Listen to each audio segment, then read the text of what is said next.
Is it fair that we do not use certain names, yet we see those who are not followers of the Ahlulbayt use the name Ali, Of course, Fatima, Zahra, Hassan, you Hussein? cannot compare Ahlulbayt with others, because Ahlulbayt are for all Muslims. Anyone who is against Ahlulbayt will be out of Islam, simply. Everyone is bound to love Ahlul Bayt, even by just tongue. Even by tongue. But also, it is good to see that all the main opponents of Ahlul Bayt, none of them called any of his daughters Fatima, any of their sons as Hassan, Hussein, Ali. You don't find it.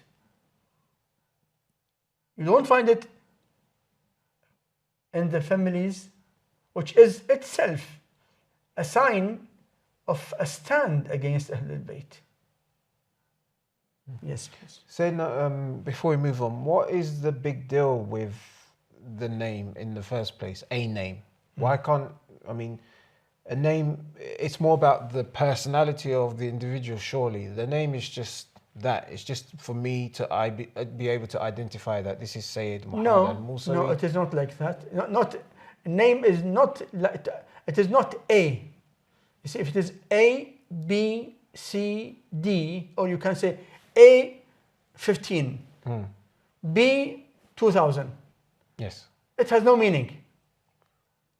I mean, if you name someone as G 500, no meaning. But why not?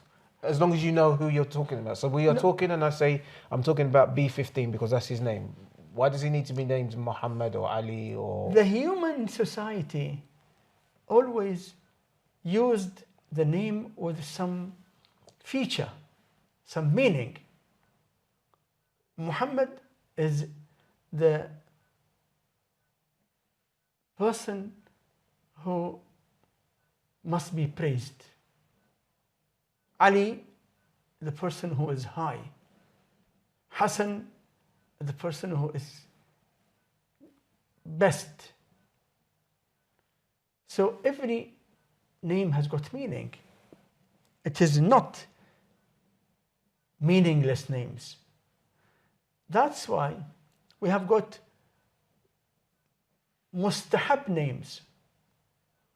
خير الأسماء ما عبد وحمد. Best of names are the names of Abdul Abd. Muhammad means linked with the praise of Allah. And we have got also makruh names. Makruh names, makruh to name your children with some names mentioned in the narrations, in the hadith. We have got, for example, makruh to name the child as Harith, because Harith in Arabic is one of the names of Shaitan. Makruh to name the child as Sakhr, means rock.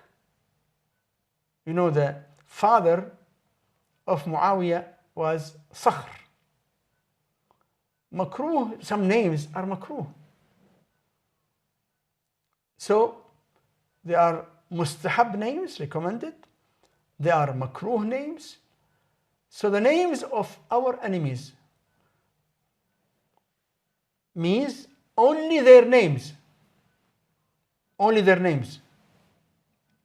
We should not use it. But the names which are common, like I mentioned, Abdullah. Nowadays, if you call your son Salman, we have got Salman al-Farisi. And Salman today is a king as well.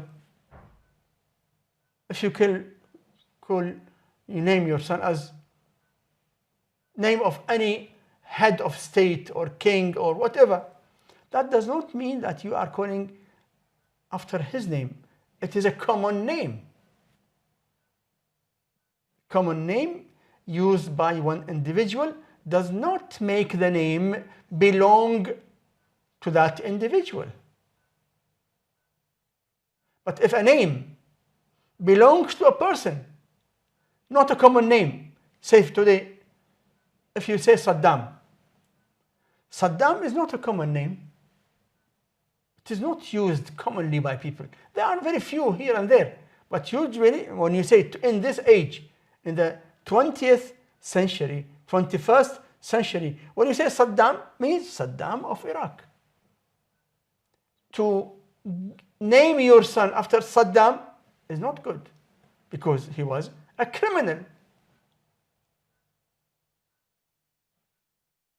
Ahlulbayt never used any name of the enemy.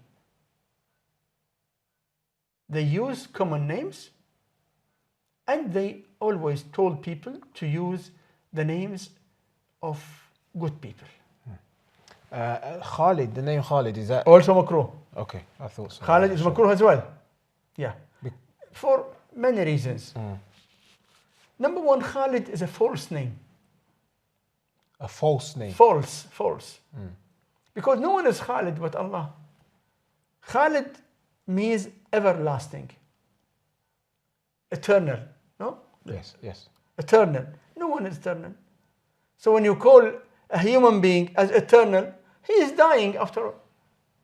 So it is false name. So one of the names which are makruh is Khalid as well.